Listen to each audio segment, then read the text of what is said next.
Super prime time की आज शुरुआत करते हैं एक बड़ी खबर के साथ। सुपर प्राइम टाइम में हम आपको देश दुनिया की हर बड़ी खबर तो दिखाते ही हैं, लेकिन वर्ल्ड ब्रेकिंग न्यूज और वॉर ब्रेकिंग न्यूज। तो वॉर ब्रेकिंग न्यूज इस वक्त आ रही है सेवर्स्क में रूस का थर्मोबैरिक हमला हुआ है।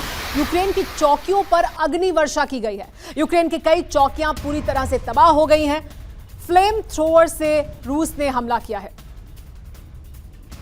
तो देखिए किस तरह से हमला किया गया। आपको बता दें यूक्रेन की कई चौकियां इसमें तबाह हो गई हैं। यूक्रेन की चौकियों पर अग्नि वर्षा की गई है। टॉस 1 फ्लेम थ्रोअर से यह हमला किया गया। देखिए तस्वीरें सामने आई हैं किस तरह से फ्लेम थ्रोअर के द्वारा यह हमला हुआ। यूक्रेन की कई चौकियां इस हमले में बर्बाद हो गई। 14 मार्च को पोलैंड और रूस के कैलिनिनग्राद के बीच एक ऐसी घटना घटी जिससे कुछ ही घंटों में विश्व युद्ध शुरू हो सकता था। इस घटना की वजह से रूस पर इलेक्ट्रॉनिक वॉरफेयर शुरू करने का आरोप लगा। London, Warsaw, Paris, Berlin, Washington में हॉटलाइन की घंटियां बजने लगी, क्योंकि रिपोर्ट यह भी आई है कि पुतिन ने नेटो बॉर्डर पर परमाणु हथियार तैनात कर दिया है। रूस के इस कदम के बाद नेटो ने बर्लिन संधि की आपात बैठक बुलाई है। इस बैठक में रूस को खतरा मानने वाले देश एकजुट होकर उससे निपटने की महाविध्वंसक तैयारी में जुट गए हैं। देखिए क्या है पूरा घटनाक्रम और कैसे रूस पर हिरोशिमा जैसे हमले का ब्लूप्रिंट बनाया जा रहा है।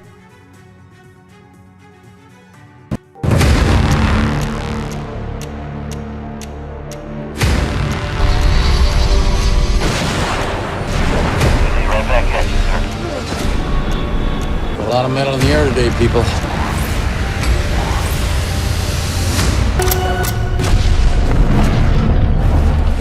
Bravo 6, second platoon is moving to rendezvous near your location. They're on the way. We can't take that building without some air support! 14 March Poland का सिमानी एयरपोर्ट। Contact departure 35. रनवे से एक विमान ने टेक ऑफ किया। उड़ान के 13 minute बाद aircraft रूस के कैलिनिनग्राद क्षेत्र के ऊपर उड़ान भरने लगा।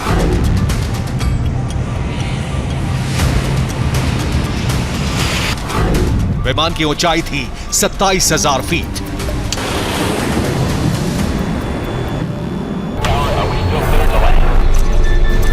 तभी विमान के कॉकपिट में चल रहे सभी सिस्टम अचानक बंद हो गए।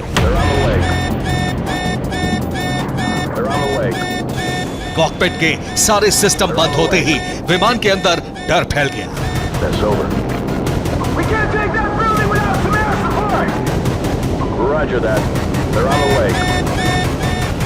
लंदन के रॉयल एयरफोर्स बेस नॉर्थहोल्ट के रडार से अचानक एक विमान गायब होने के बाद अफरा तफरी मच गई। इसके बाद London, Warsaw, Washington, Paris, Berlin में एक साथ घंटियां बजने लगी। सभी देशों के रक्षा मंत्रालयों को अलर्ट कर दिया गया। सूचना दी गई कि यूनाइटेड किंगडम की रॉयल एयरफोर्स का विमान फैल्कन 900 का सिग्नल मिलना बंद हो गया है।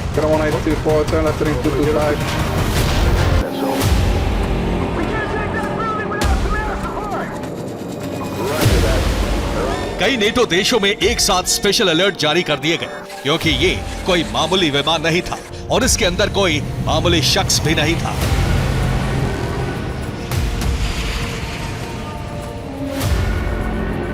इस प्लेन के अंदर थे यूनाइटेड किंगडम के रक्षा मंत्री ग्रैंड शैप्स, जो नेटो की स्टेडफास्ट डिफेंडर एक्सरसाइज का मुआयना करने लंदन के एयरफोर्स बेस नॉर्थहोल्ट के लिए उड़े थे।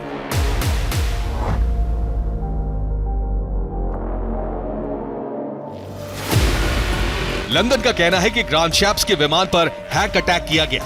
यह हैक अटैक रूस ने कैलिनिनग्राद बेस से किया। 30 मिनट तक विमान का जीपीएस, कम्युनिकेशन, नेविगेशन सिस्टम बंद रहा। 30 मिनट तक विमान फेल सेफ सिस्टम के जरिए उड़ान भरता रहा।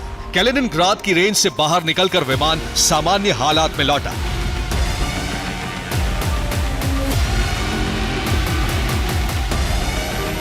रूसी एयरफोर्स पर यूके के रक्षा मंत्री का विमान हैक करने का आरोप लगा है और दावा है कि रूस पहले भी ऐसा करता रहा है।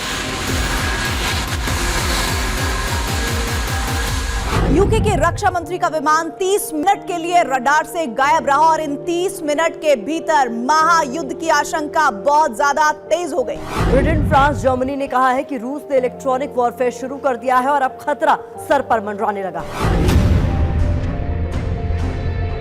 फ्रांस के राष्ट्रपति ने भी ये साफ कर दिया है कि अब अपने लिए सीमाएं तय करने का समय नहीं, बल्कि रूस को हराने के लिए प्रयास करने का समय है।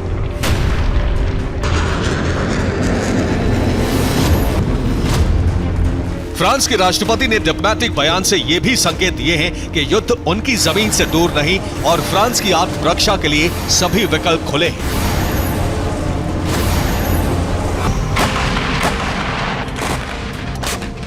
पश्चिमी खेमे और रूस के बीच बिगड़ते हालात संकेत दे रहे हैं कि नेटो रूस की जंग बहुत दूर नहीं है और पुतिन ने भी इसकी तैयारी पूरी कर ली है।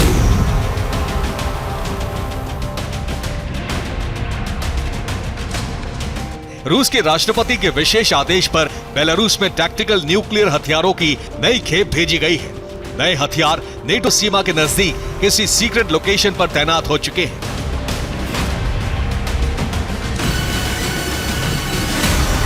पुतिन के मित्र बेलारूस के राष्ट्रपति लुकाशेंको ने भी नेटो पर हमले की तैयारी कर ली है।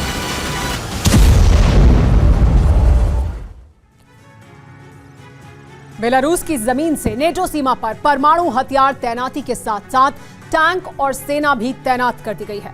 बेलारूस की 19th गार्ड मैकेनाइज्ड ब्रिगेड के टैंक लिथुएनिया की सीमा पर पहुंच चुके हैं। यह तैनाती 14 मार्च की देर रात को की गई है। बेलारूस ने उश्माइनी स्टेशन के नजदीक ये तैनाती की है। अब रूस बेलारूस की फौज लिथुएनिया सीमा से महज 14 किलोमीटर दूर है। इन सैनिकों और टैंकों को विशेष ट्रेन से लिथुएनिया सीमा के करीब पहुंचाया गया है। रिपोर्ट है कि विशेष टैंक की 4 बोगी में सैनिक थे और 42 बोगियों में हथियार भरकर भेजे गए हैं। छोटे हथियारों के साथ साथ T-72B टैंक, BMP-2 सैन्य वाहन भी पहुंचाए गए हैं।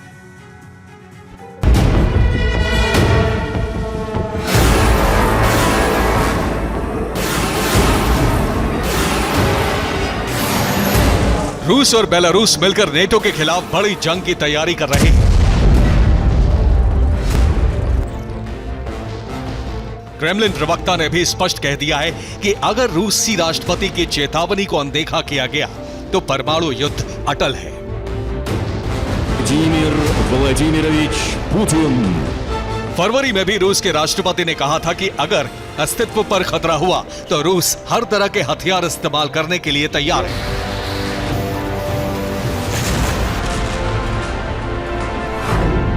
अब रूस के खिलाफ रणनीति बनाने का केंद्र बर्लिन बनने वाला है। यूक्रेन के राष्ट्रपति वोलोदिमीर ज़ेलेंस्की ने जर्मन चांसलर ओलाफ शोल्ज से बात की है। फ्रांस के राष्ट्रपति इमैनुअल मैक्रो बर्लिन पहुंच रहे हैं। पोलैंड के पीएम डोनाल्ड टस्क भी बैठक में शामिल होंगे।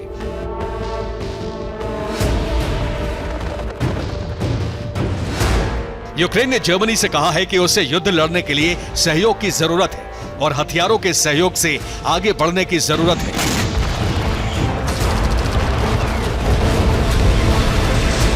यूरोप के कई देश हैं जो यूक्रेन के बाद रूस को अपने लिए सबसे बड़ा खतरा मानते हैं और जर्मनी भी उनमें से एक है।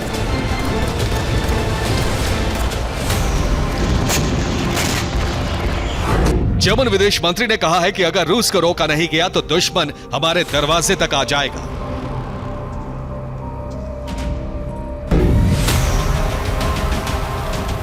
जर्मनी, फ्रांस, पोलैंड और ब्रिटेन 4 ऐसे देश हैं जो पुतिन को अपने लिए सबसे बड़ा खतरा मानते हैं और इस खतरे से निपटने के लिए फ्रांस के राष्ट्रपति बर्लिन में मंथन करने वाले हैं।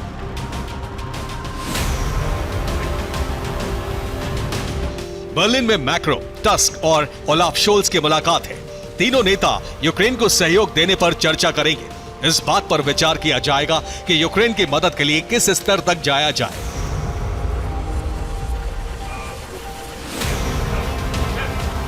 खुफिया रिपोर्ट यह भी है कि बर्लिन की बैठक में रूस के खिलाफ नेटो देशों की एक टास्क फोर्स पर विचार किया जा सकता है।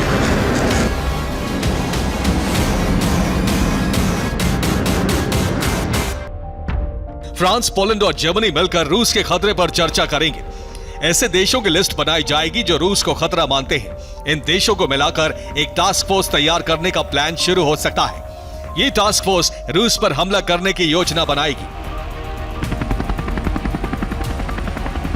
नेटो देशों का यह गठबंधन आने वाले समय में रूस से सीधी जंग की तैयारी कर रहा है और जंग छिड़ी तो यूरोप में पहले से बड़ा और महाविध्वंसक बारूदी अंधड़ चल निकलेगा। Bureau report, TV9 Bharatvarsh.